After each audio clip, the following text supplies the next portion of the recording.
السلام عليكم ورحمة الله تعالى وبركاته. البنات صباح الخير عليكم، مرحبا بكم معايا في فيديو جديد. اليوم البنات غادي نفطروا، غادي نفطر وغادي نخرجوا ان شاء الله نتساراو في شوارع مراكش، وغادي نخليكم معايا كل حاجة غادي نصور لكم منها شوية.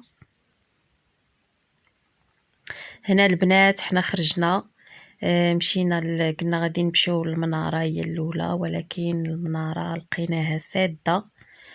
ومهم كنت بغيت نمشي للمناره، بغيت نمشي لقصر البديع، نمشي لجامع الفنا، ولكن لقيناهم سادين البنات. المناره وجامع وهذا قصر البديع، جامع الفنا تا هو الساحه ديال جامع الفنا يعني ما حاطينش، كاين غير البازارات لداخل اللي حالين، وعلى برا كاين غير مالين العصير وصافي. صورت لكم غير شوي من الحاجه. نتمنى يعجبكم هذا الفيديو البنات، ونخليكم تفرجوا معايا. وانا الحاجه الوحيده اللي كتعجبني هي الركبه ديال الكوتشي، هي اللي كنحماق عليها. يعني ركبنا البنات في الكوتشي وتسارينا شويه.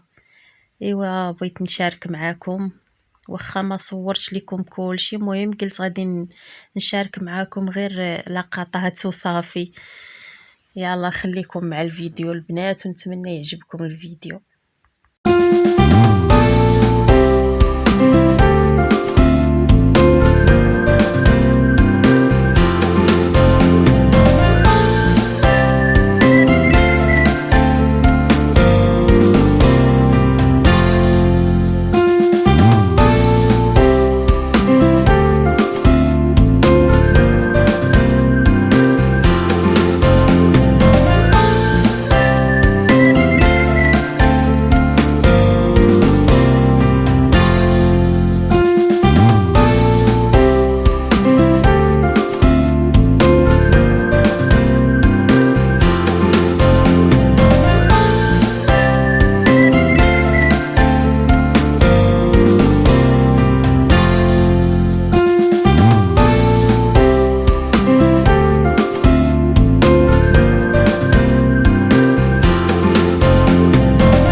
البنات نتمنى يعجبكم الفيديو. وهنا البنات صافي عينا وجانا الجوع، قلنا نجيو ناكلو ونمشيو ونرجعو فحالنا ان شاء الله للدار. نتمنى البنات يعجبكم الفيديو، والسلام عليكم ورحمة الله تعالى وبركاته.